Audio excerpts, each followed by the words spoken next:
Well, greetings, everyone, and welcome to a very special online event today. It's called a Death Doula's Approach to a Good Death. Release fear and embrace peace to reclaim the sacred nature of life and death. My name is Stephen Dinan. I am the founder and president of the Shift Network, and we have been embarking on a very deep exploration of the portal of death, not only as a transition for us, but really a deeper spiritual process that connects us with our infinite nature in different ways. It's really at the core of a well-lived life, and that's why so many spiritual traditions have really emphasized the death transition as one that we really should put a lot of focus on. And we're going to get to go deep with a really wonderful pioneer in this area. Her name is Suzanne O'Brien. She's a registered nurse. She's a founder of the International Doula Givers Institute and trainings, and is going to help illuminate how we can make a truly good death for ourselves and other people that we love. So Suzanne, thank you so much for joining us here today. Well, thank you so much for having me. Great. Well, we're going to dive in and get some Mhm. really powerful insights today. And if you want to go further, we're going to have a brand new program with Suzanne called The Good Death that we'll share more about towards the end of the hour. So, Suzanne, I always like to ask us to begin our time together with a little bit of your personal backstory, because you've obviously put a lot of your life force and energy into becoming a pioneer in this area and a death doula. So, what is it that propelled your own journey towards a good death? Well, it's interesting, Stephen. Thank you for asking that question. I always say it chooses you, but my background is as a registered nurse, and I have worked in oncology and hospice care, which oncology is cancer. But also, I noticed right away in the hospital that there were many people coming in, having end of lives alone in a room. And then I, had this calling, and it was a calling that said, go to hospice, become a hospice nurse. And I didn't know why I was having that because it made no sense. I had no experience with end of life. And when I thought about working with those who were dying, there was something that was so aligned. And when I had my first day at hospice, I knew I was in the exact place I was supposed to be in. But still within that area of care, which is end of life care, most end of lives were not going well. So I found myself educating and going around the world, and because we have end of life everywhere, and now we have this global platform of educating about this very natural part of life's journey called end of life. So let's talk about some of the reasons why we tend not to have good deaths out in the world right now. I mean, it seems like our whole system is organized around avoiding death to begin with. So we want to share a little bit about what key pivots are necessary for us to sort of orient around a positive end of life transition. It is. And that's such a great question because it's one I had to ask myself. I was privileged to grow up in a medical family where, I realized that people got sick and they had their end of life from a very young age. And most people are not. So what happened there? I had to kind of do my homework and say, how did death become one of the most feared, if not the number one fear in the world? And it's really only over the last 100 to 120 years that we've removed everything we know about end of life planning. 100 years ago, people used to die at home. They used to have their end of life care at home. They used to have home wakes and funerals. And we've removed that. And when we've removed it, we've created a fear bubble around it that, in my opinion, and many others, is not warranted. But also, we've removed the sacredness, the Hmm. ritual around end of life, which is one of the most beautiful things as part of the life's journey. And so it's in having this more fear of death as a society, we've actually created a more fearful scenario to avoid, it sounds like, in many ways, in terms of like medicalized, alone, not having the ritual, not having that home support and container. Yeah, and it's interesting that you share that because if I may, it's like I had to look at it from a couple of different directions. It's number one, removing it from the home. So no longer does the family have that knowledge that was handed down generation to generation. But also, if you look at our medical system, and medical advances are wonderful. But in the last 100 years, we've learned how to keep people alive, and we teach doctors how to keep people alive. They don't get any end of life care. And so, almost maybe subconsciously, have we created this battle with death being the ultimate enemy? I mean, the verbiage we use, he lost his battle with cancer, or having medical doctors apologize when there's no more they can do. When someone's at the end of life, they say, I'm sorry, there's no more I can do for you. There's so much we can do. So have we in many different ways, not only as just family members and people, but also with our medical system, inadvertently created this incredible fear and taught people to run the other way as fast as you can from this natural part of life. How much do you feel like the sort of the worldview of a more materialistic worldview informs that perspective in hospitals? Is that they because they don't have like a spiritual context they're trained in necessarily, that they just see it as sort of like a failure to prevent? Well, almost 100%. And so, if I may, I've been honored and blessed to be with over 1,000 people at the end of life. And what happened immediately is I was realizing we're all holistic beings, right? Physical, mental, emotional, and spiritual. But at the end of life, as people are getting closer to their time that they're leaving, their physical body is diminishing, their spiritual body was growing.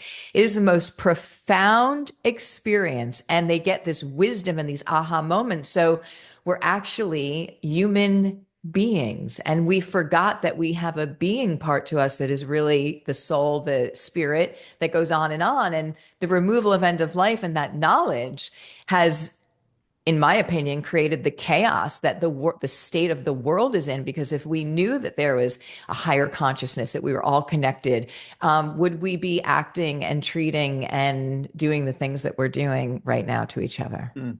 So many traditions, as you know, in the East are really focused on this practicing right up to the edge of death is just so important for our liberation beyond the body and in future lifetimes. How much does that inform your approach now to a good death? Oh, and a good life, practically everything, because people will say, what is a good death? And a good death, really, on the top bar, is a good life. But what does that mean? And I think when we hear from the wisdom from those at the end of life about this perspective of what the life's journey was about and what they come to understand at the end, as they get what I call, there's a space when they're dropping the ego human part of them, that physical part, and they're embracing all of their being wisdom. It's what I call their spiritual eyes. And they talk about that everything in life was meant for a reason, to help them learn, to help them evolve into that higher place of consciousness. And so when we can understand that that is the goal and the connection, two things happen. Not only you realize that life is happening for us, not to us, and that we're all connected, but also that it is so much larger than just most of us know in this one human experience. Mm. What was the first death that you really felt like was a good death that you were able to witness and participate in? It was in the oncology unit, and you never forget these things. So this was the first one that I had, and it's so interesting when you work in the hospital. All the outside doors look the same, and they all have the stainless steel handle. But what's happening beyond that threshold of that doorway are all very completely different journeys. And I was taking care of this woman. She was elderly in her years. And I remember she was transitioning. She was in a deep sleep coma. And I remember walking into that room to do my check on her. And she had family members, about 5 family members, surrounding her bed in silence. But what was happening, there was a sacredness and an energy in that room that was so beautiful and so loving that I just stood back and just watched them and quietly left the room. And, I remember a tear going down my cheek, because I thought, if people knew that, if they knew end of life could be like that, they'd never be afraid. So I'm going to tell them. And that was part of helping with the education. And it was just, time disappears as you and I know it. It's like you're invited into the threshold of seeing the beyond, and you can feel the love and feel the energy. You'll never look at life the same way after you're part of a good death. It's beautiful. And so, what did you find with that particular? Because that was they didn't necessarily have the training and other things that we're starting to do now. Like, what was so different about that family? I started studying. So, what was different about that family is that they had lived with the awareness. It wasn't all of a sudden sprung on them that their mother was having an end of life. Somehow they lived with an awareness that one day she would. And so she had her advance directive done. They had talked about it. And so when they got there, it was more like they had a roadmap for that already. And so, we never want to rush it. I don't think it's ever easy to say goodbye to somebody in this physical world, but it's a part of the journey. And when we have a blueprint, when we have a plan, it not only makes that end of life go well or better, it makes you live a very different life each and every day. And so when the time comes, hopefully you can be at that place where you say, okay. So let's say we're people are watching this are now thinking, okay, I definitely want to have a good death. So what are some of the steps that you recommend now, whatever stage of the journey, to start to shift that perspective, start to plan ahead, start to have a game plan?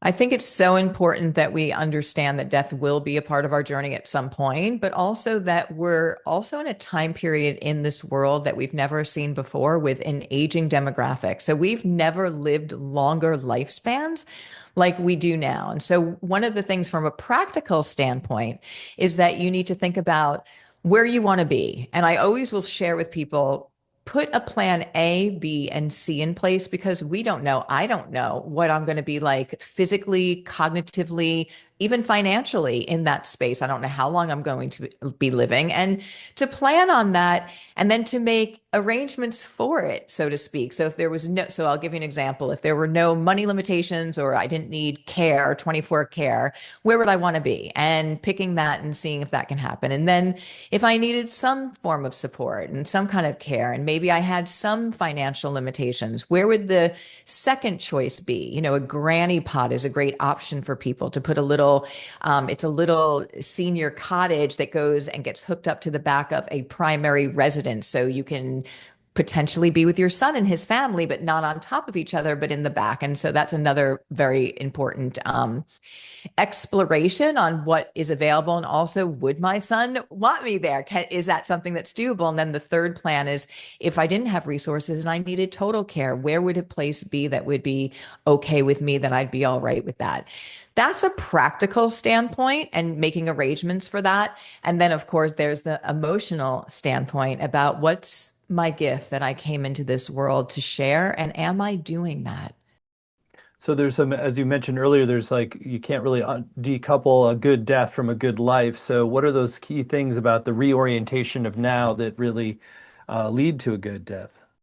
Here's what I'll share with you, if I may, from my experience. The minute that I started working with those at the end of life, and we know that it's not always a person who's had, you know, the honor of living a full life in longevity, that you have all different ages. I've had 5 years old, I've had, you know, the same age as myself. So the reality and awareness that this journey could end at any time was right in my face. And so what I did was I started to look at each day like one little lifetime. And I started to break it down. What's really important to me in a day that when that last day comes, whenever it is, I can say I didn't miss it, that I can say, okay. And I think that's really important. And if I can give a few pearls here, presence. Don't miss it. There are moments of joy and beauty and miracles every single day. If we're always thinking of the future or we're holding on to the past, we're missing this, right? And so that's the human part of the human doing, not the human being. Being of service, being kind. What vibration do I want to choose to hold in this day that I've been given? Am I going to hold anger and resentment and all of the things that are kind of going on the world power? Or am I going to hold a loving vibration for myself? Am I going to meet each other with, you know, presence and kindness out in that day? And am I going to make sure that I'm caring for myself and doing what I need to do for this gift that I've been given? And it's the pillars of each and every day. And it's such a beautiful thing because every day we get is just another gift. How much do you focus also? I appreciate bringing more and more of your awareness to the presence of the now, which sounds like it just keeps escalating right to the moment of death when 100% is in the now.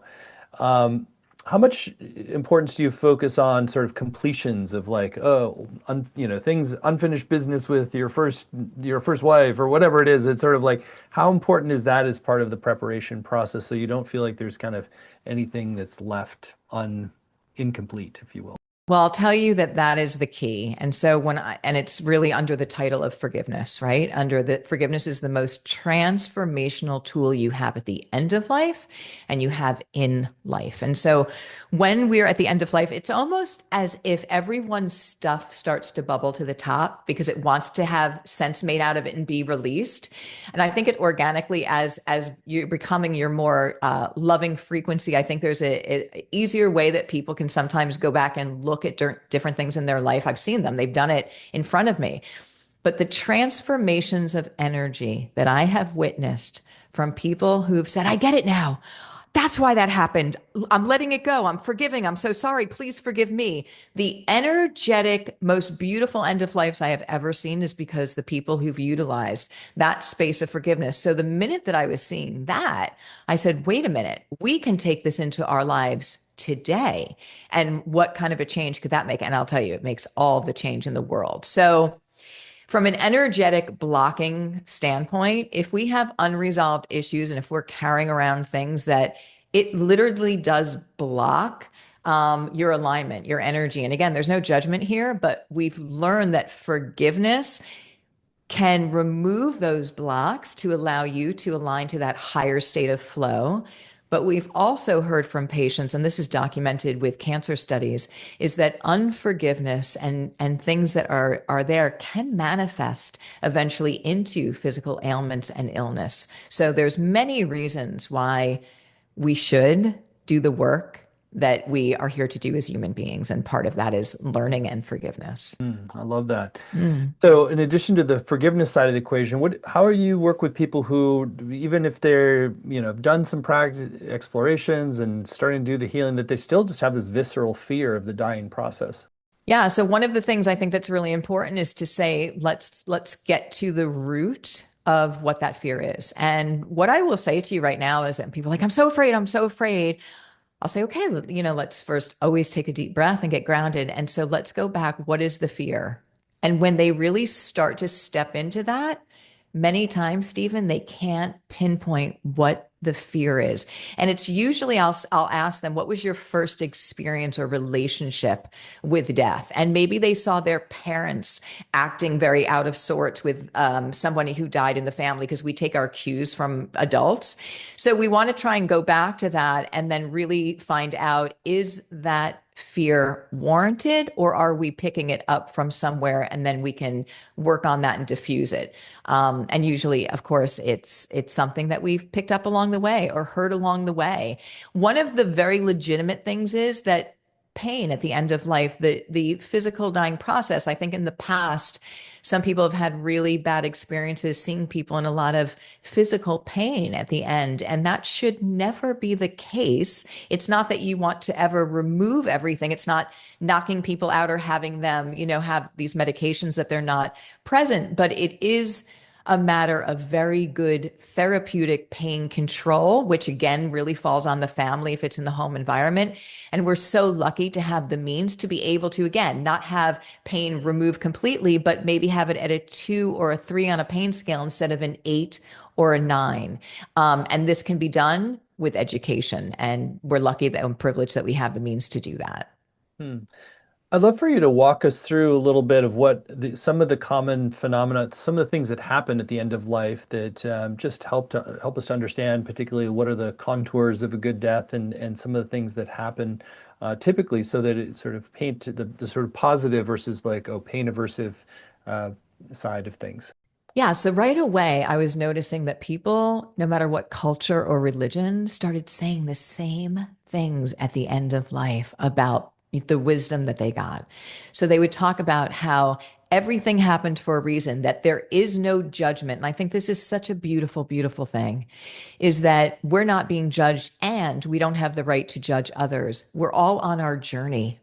And it's choices that we make, right? So we have the free will to make choices, but everything is a choice that we make. There's no judgment. However, you are someone who can be making choices that keep you on a path that is highly full of suffering and pain, because we're not stepping out into our heart space, or the other way around. They talk about how we are all connected to one unconditional loving energy. And one of the things that they say is, there's a statement that a lot of them use is, I'm going home. I'm going home. And when they talk about home, it's not the physical home they're talking about, which is so beautiful.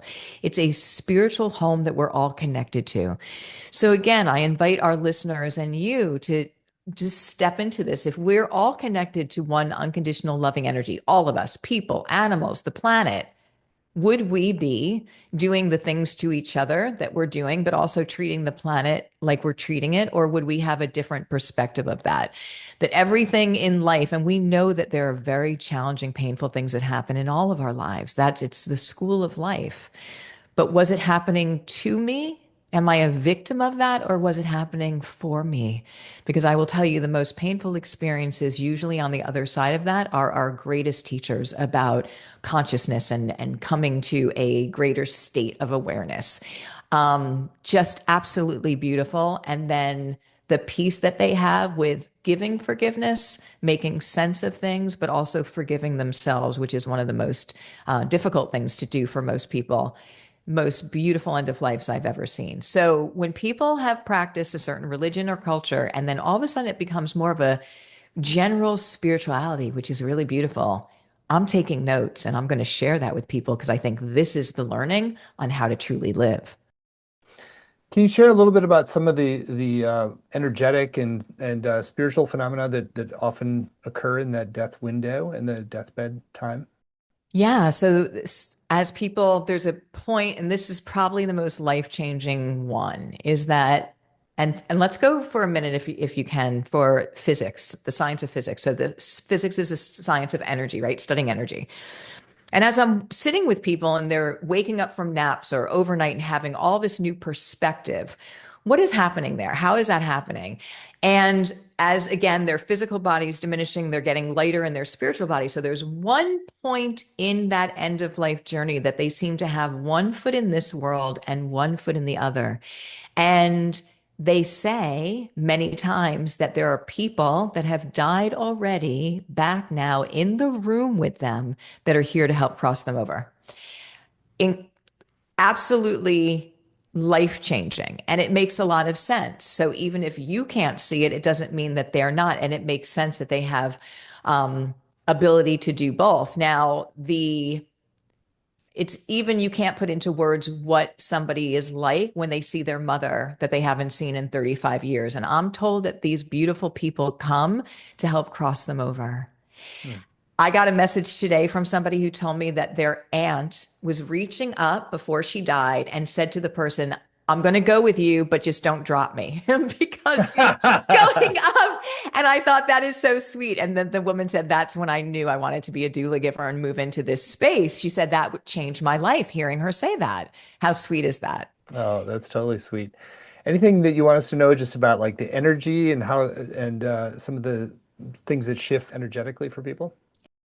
Yeah, so I think that again, and I want us to really embrace this while we're here in the journey, because I do believe that this is what the life's journey is about, finding our way back home to that being part of us while we're still in the gift that we've been giving so that we can contribute our gifts, but also to a higher frequency of humanity at a whole. And so at the end of life, as they're shedding the human body and they're becoming, everything's starting to make sense. I get it now. I understand. And it's such a loving, liberating, beautiful thing. And then they have their end of life. So what I'm saying is that if we brought the awareness, the sacredness of this beautiful journey, first of all, it's no doubt in my mind that life goes on and on and on. And I think in a time that there's so much pain. Well, first of all, death is the number one fear, but there's also so much fear and suffering around having loved ones because if we pretend that end of life is not going to happen and it shows up, by the way, it's 100% guaranteed to show up for those we love and ourselves. I haven't seen anything different yet. You can try and push it away, and sometimes that becomes very dangerous, where a very gray area when it does show up and we're not prepared with what we would want or not want, and the families don't have the skills or even the basic knowledge about how to care for their loved one, how can that go well? How can that go really well? And so when we see this beautiful space, though, for people at the end of life, having the love, having the clarity, and then leaving, if we're not sharing that information, are we missing the awareness that this is a much bigger journey than most of us are aware of, number one? And also, when we do say goodbye to those we love in their physical form, can we hold into our heart a space where they exist? It's just in a different way. Because we see that over and over and over again. And I think at a time like right now, with all the grief that we have, how healing could that be in addition to the other teachings that this provides us? Beautiful. Well, so many great insights already, and I know you want to guide us in a more of an experiential process to make some of what you're teaching real for folks. You want to do that now? I would love to. I would love to. Thank you. So, I want people, again, when we are invited into this conversation, to me, it teaches you everything about how to live. And one of the best things is this exercise that I'm going to share with you, because it's not the fear of death necessarily that with most of my patients at the end of life, when they got their terminal diagnosis or and again, I would love to change all of the verbiage around this, that we're changing form. But when they got the time limit on the physical life that they have left, it wasn't necessarily the fear of death. This is what it was. It was that their time was now up and that they didn't live, that they regret not doing X, Y, and Z, which I think we can all relate to. When we're humans in the human section, that human part of us is everything we've learned. It's very analytical. It's like your little Google, and it's scared and it's separate and it's very small in comparison to the being part, to the co-creator part, to the part that has, in my opinion, a soul blueprint that we came in to live out, to contribute, to leave the world a better place because we're in it. And so what I want to invite people to do is the deathbed exercise. And what that is when we're living in a time period where we pretend like death is optional and just don't even think about it, when it does show up, it usually is full of regret and it doesn't go well for multiple reasons. So I want to invite people to take a few deep breaths. You can close your eyes if you want. I want you to breathe through your nose and then out your mouth, and that will ground us into our parasympathetic being part of who we are. And then we'll do this together in a minute, but then I want you to go to the end of your life. I want you to imagine that you are on the last day of the end of your life. And what is on your heart that you regret? So let's go there. Let's do that now. And then I'm going to tell you why that is so important to visit at this moment, at this point in your journey. Okay. So we're going to take 3 deep breaths. Breathe in and hold and let it out. Breathe in and hold and let it go. Breathe in and hold and let it go. I'm going to invite you to put your hands over your heart if you feel called to. And then we're going to imagine a beautiful golden light over at the top of your head, opening up the top of your head and pouring golden, loving, unconditional love into your being. And let it just pour down like a waterfall, going down your spine, through your root chakra to the center of the earth and swirling around, knowing again with the wisdom of those at the end of life, we are all connected, swirling around the center of the earth, coming up your root chakra, up your spine, through the top of your head to that high sun. Now it's going to come back down. It's going to expand about 6 feet from your physical body, encompassing all of your aura and bathing you in this golden, loving light. Pouring down your spine, going through your chakras, going through your root chakra to the center of the earth and swirling around and picking up momentum, coming back up your root chakra, now coming through your heart chakra, through your hands, and being sent out to the world. This is the bubble of unconditional loving frequency that we are all a part of. Now, in this safety space of love, of knowing, I invite you to go to the end of your life. It is your last day here on earth in this body.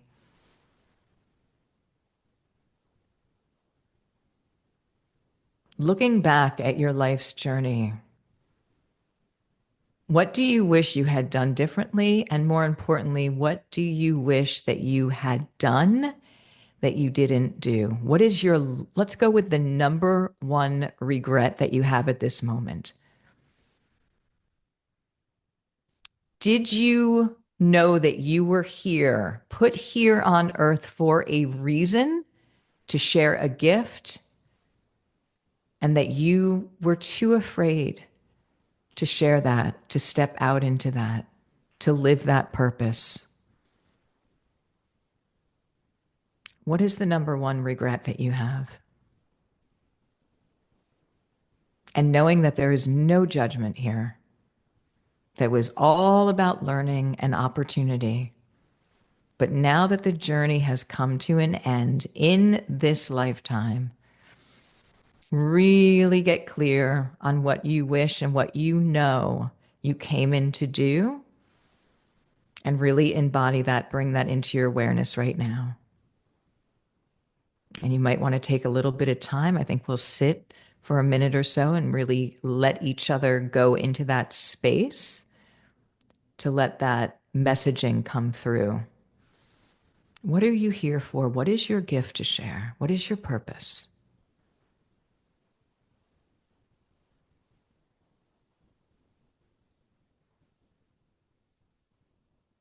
If you weren't afraid, what would you be doing?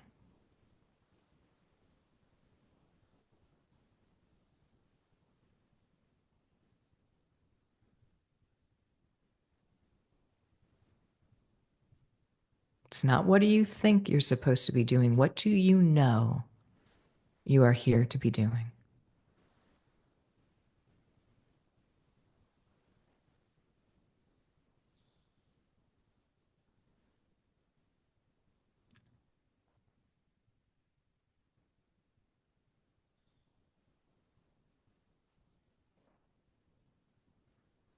Now I'm going to share that you can do this for long periods of time. You can do this, check in with this daily.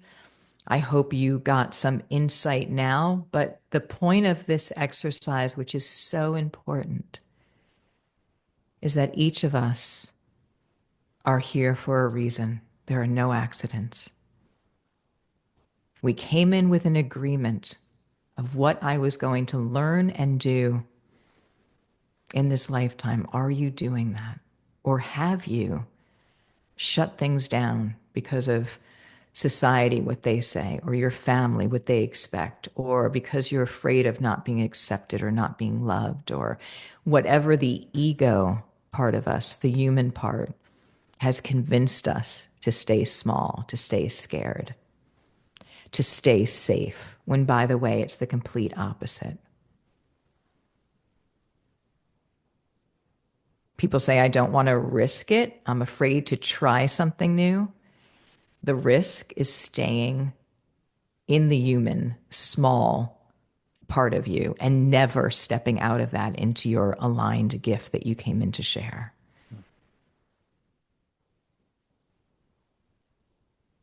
And so knowing that we all don't know how many beautiful days we have in this gift, make sure each one is what you want it to be and that you're sharing what you came in to share, because we're all here together and we're all here to leave the world a better place because we're in it and we can all do that. What is your gift to share? Don't get to the end of your life and regret that you didn't fully live. And you can breathe into that and let it go and ask for that beautiful guidance that you already have inside you. It's that higher wisdom. It's strengthening the being part of you. First, acknowledging that you are a human being, and then strengthening your connection with the being part of you that is always going to be leading you on your path to purpose. We're always getting signs. Many times you're getting signs that you're on the wrong path. You say, why does that keep happening to me? Why do things keep happening to me? They're happening for you. The universe is trying to say, wrong way. Get on the other path. And I'll tell you, just like me following my heart to hospice, it doesn't make any analytical sense, but I know what I was feeling. And when I went and took the opportunity to work with people at the end of life, even though it didn't make any sense, I knew I was in the exact place I was supposed to be in my life. And I knew that's how life works. So when you follow your heart guidance, get ready for your whole entire life to open up in ways you could have never even imagined. Let's take a final breath in and let it go. And with gratitude, we'll come back into the conversation. Thank you for that beautiful guided process there. I Thank think you. what was clear to me is just how much sometimes I can get focused on the big picture gifts and forget the sort of like the sustenance of the relational components of that, and that I feel like that really helps center me more in the quality of the relationships rather than just the sort of achieving the big gift, if you will, to the world. And I think that that's a really important takeaway. I love that. If I may just emphasize on that, it's wonderful to do whatever you feel called to do, but it's not the grand big things. It's literally, Stephen, how the intention in which I choose to show up today. Am Hmm. I showing up with a loving, compassionate vibration that I want to hold for myself and the world? Or am I going to go with the undercurrent of flow of anger and all that's going on and just what we see out there that really just swirls back, and I want people to understand that this, when we don't live with an intention of how we hold our frequency, it's really chosen by default, and that default is not a good energy that most of us want to be in. Hmm. Is that something that just the attunement with the quality of relationships, the depth of that connection that's really sort of very common with people on their deathbed? It's the most beautiful space. It really is. It's very common with them. And people who are dying can teach us everything about how to live. And it's no surprise that we have a world that is struggling and full of chaos. And at the same time, we've removed end of life awareness, seeing it, everything about it. There is something to that. It's a direct correlation, in my opinion. And so, yes, they have all this information, they find the peace, they find the alignment, and then they leave their bodies. But wait a minute, we need to share this information, we need to tell people, and also we need to pay attention to what they want you to know as far as regrets and what's important, so that we can right now today live an abundant flow of beautiful living and joyful living, which we can.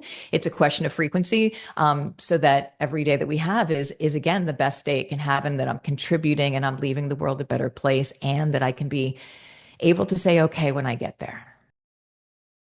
I wonder if you want to share anything about just how to work with the culture around you if you start to have this intention and desire for a good death, but a lot of the people around you and your family and friends are a little bit scared to talk about it, and or that they haven't sort of made that pivot themselves. How do you start to shift to open this aperture to a good death with like all your loved ones?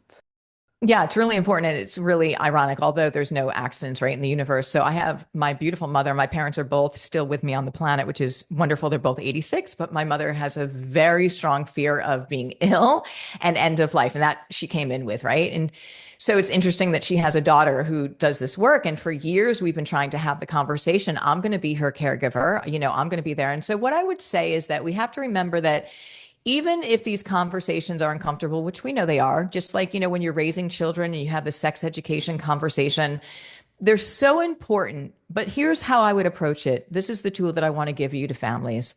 I want you to, first of all, there's a few things you can do. You can say to your mom, Mom, I love you so very much. And I want to be here and I will be here for you all the days that we have, right?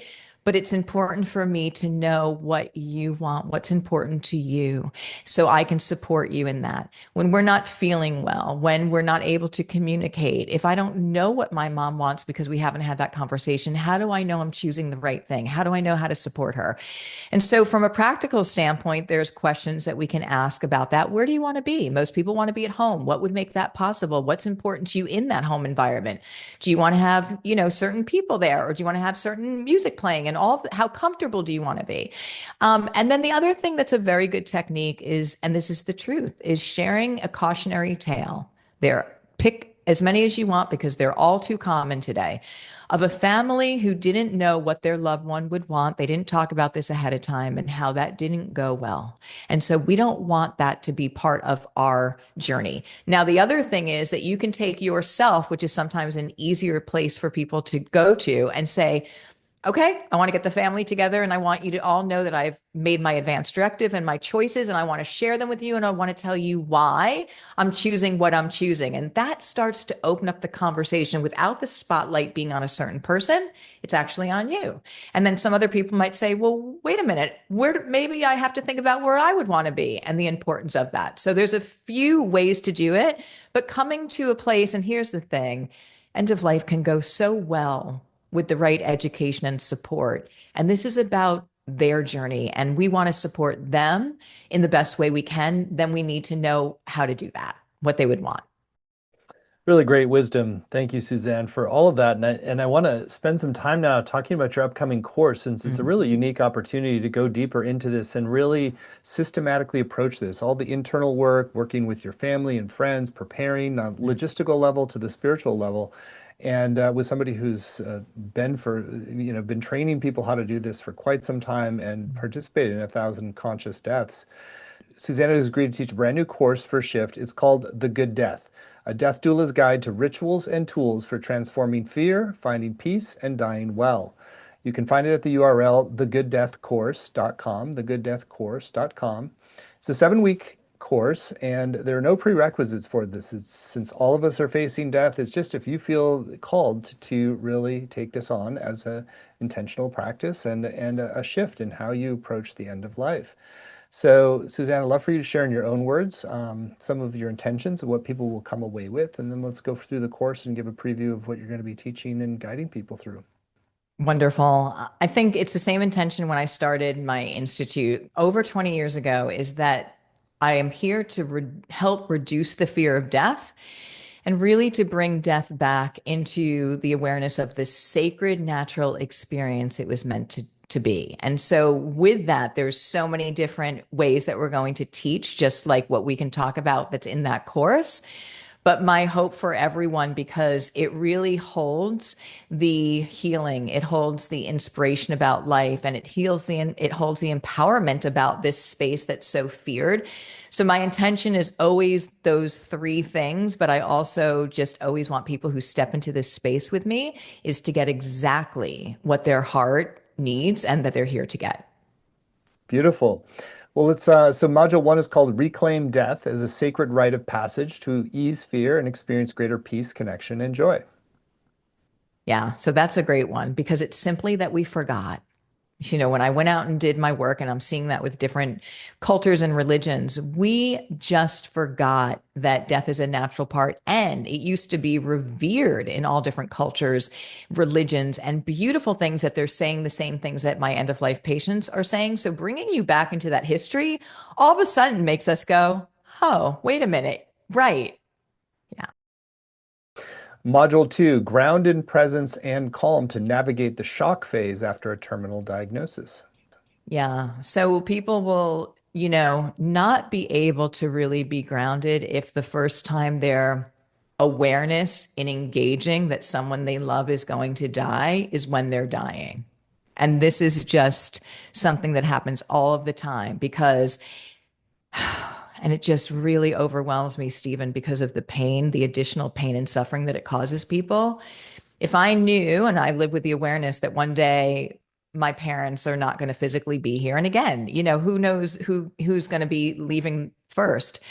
It allows me to ask what I want, but also, to see what they would want and be aware of that. So I have a blueprint. It's like having a baby. We have plans for having a baby. It doesn't always go that way, but at least we have a plan for it. And here's the thing, when I'm aware of that, every time that I am privileged to be with them or be with somebody, it reminds me what a beautiful moment this is that I'm able to be with them at this time. And so when we do get there, I haven't missed the opportunities. And so the shock phase is just that. Most people have this overwhelming shock feeling when someone they love gets a terminal diagnosis. And when we're afraid and shocked, we're almost out of our body. It's like a fight or flight takes over, and they miss not only being able to be practical, like there for the practical care, but they miss this grounded space of conversations and what needs to take place. So giving techniques about it and inviting it in, and then giving you tools of what to do in that initial diagnosed space changes everything. Module 3, create sacred space for comfort, reflection, and peace during the stabilization phase. So this is where that forgiveness comes in. So you can think about it, because what we're going to do is we're going to identify immediate needs that are in that shock phase. And then things hopefully are what you call stable. And it's in that space that we can really create a sacred environment around them, but also where those conversations of healing and forgiveness take place. It's where the magic will happen, if it's going to happen. It's one of my favorite phases, and it changes everything. Module 4, confidently prepare for transitioning by understanding the signs and stages of the active dying process. So again, let's think of that beautiful baby coming into this world, and we're helping this loved one leave this world. So if you think about the active labor of a baby coming in, it can be scary, it can go very quickly. Same thing with people actively dying. So this last transitional phase has many steps and stages to it. Knowing what to expect and what you can do for comfort, and even just the awareness that what you're seeing is a natural part of the end of life process, and not to be afraid, changes everything. Module 5, transform sorrow into remembrance through sacred ceremony and ritual. Yeah, we've removed all of the sacredness around end of life and the ritual. And by the way, the rituals provide a container for the emotion, for the grief, for the things that we're feeling to change form. When we don't have those, we're stuck with what you call this traumatic grief that's happening. And so bringing in sacred, and again, it's what you can choose, but sacred ways of honoring that life. You know, you began today, Stephen, with talking about it being a graduation of sorts, right? And so remembering again that this beautiful loved one that we have is graduating out of this world. And so creating that ceremony around it through lines, inviting children into that, creating, there's many different things that we'll talk about, creating a ceremony and a ritual so that your energy can go from that point of usually that pain and sorrow and grief, and be able to be channeled into that ritual of helping them to graduate out of this world. Module 6, discover the environmental impact of death and the value of eco-conscious endings.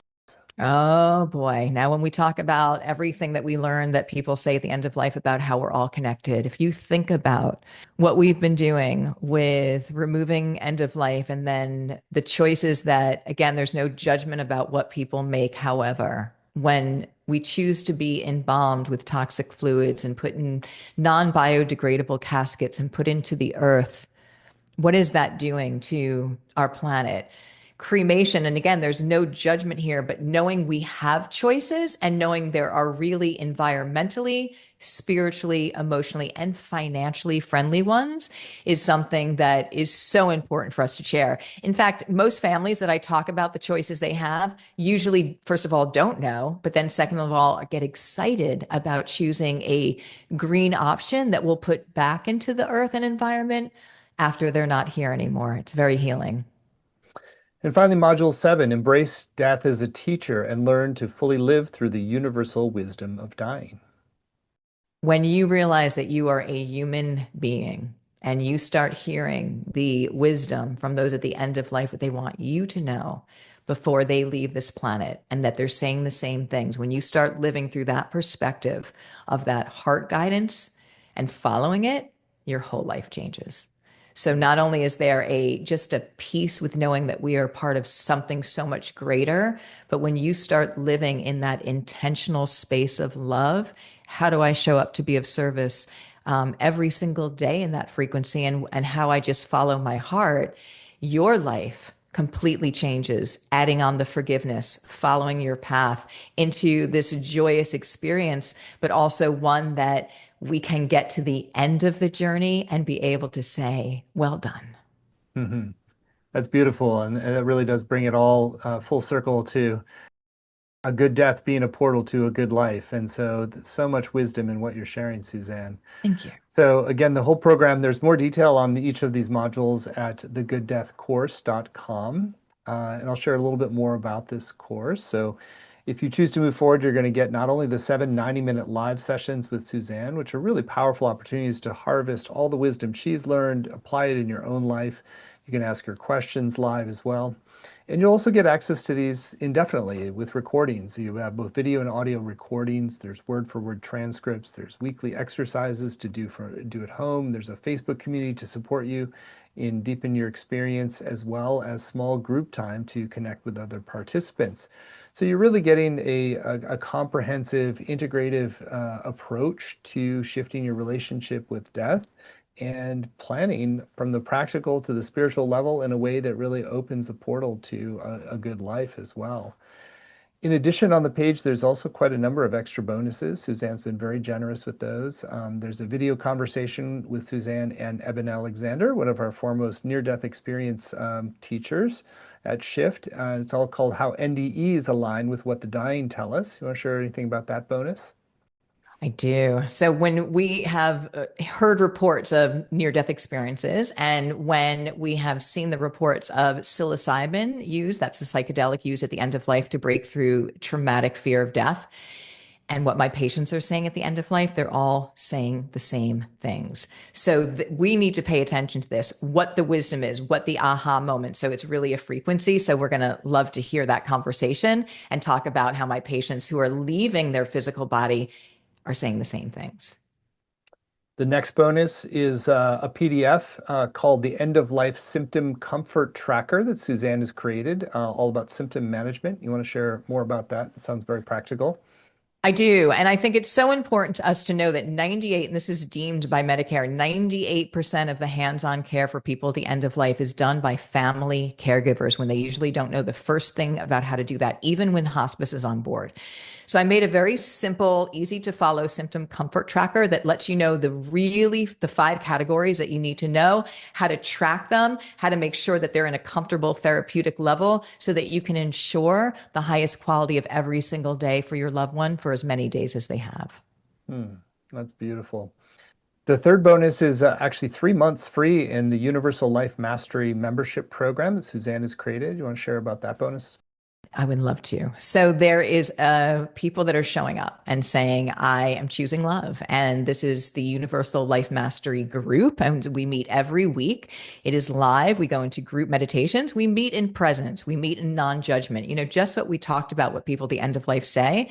And then we do a deep meditation for the world. And we know that that amplifies when we get together and all focus on love in the same space, it just goes out into the world, and it's just an incredible community. So there's lots of life lessons there. It's really about the spiritual. When we talk about strengthening your relationship with the being part of you, lots of those type of lessons in that membership, and then also a live meditation group every week, which is amazing.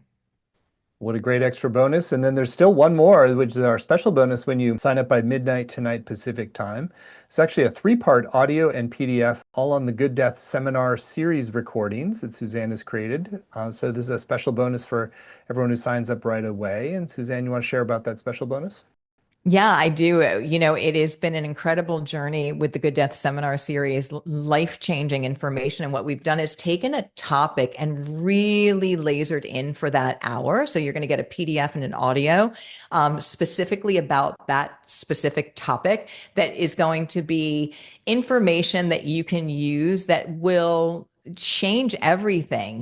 We could have a year-long program here. And so what we wanted to do is make a course that everyone will get that transformation from it. But then I wanted to add in some of these specific laser focused topics to do with end of life.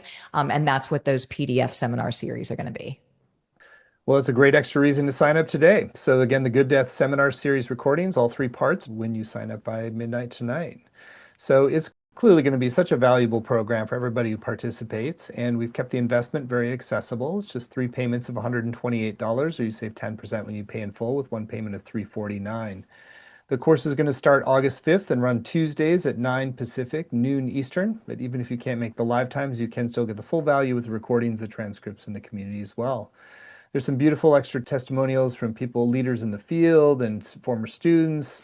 Really just so clear that Suzanne really knows what she's talking about. She's been at the forefront of the death awareness movement for some time. She's integrating things from the practical to the metaphysical, and you really are in great hands.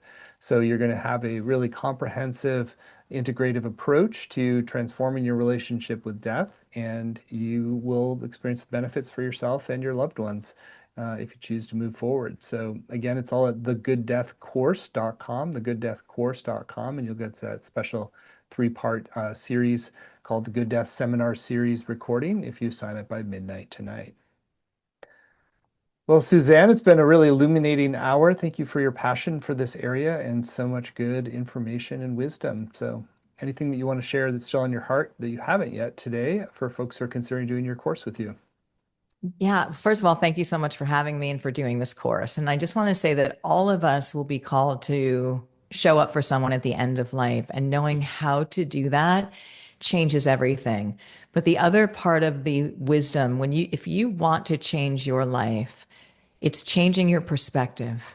And this course will change your perspective by changing the lens in which you look at life through. People say it all the time that take these courses, how it changed every part of their life. And so when we bring back the sacredness of death and its wisdom, we're bringing back the sacredness of life. And that is how we change the world. I love that. That is how we change the world. So, Mm. Suzanne, thank you for your part in changing the world for the better Thank you. and making for a good life, but through a good death. And that is a beautiful gift to all of us. So, thank you. And if you were curious about moving forward, again, there's all the details at thegooddeathcourse.com, and you'll get that special three-part bonus when you sign up by midnight tonight. So, Thank thank you you. so much. Many blessings.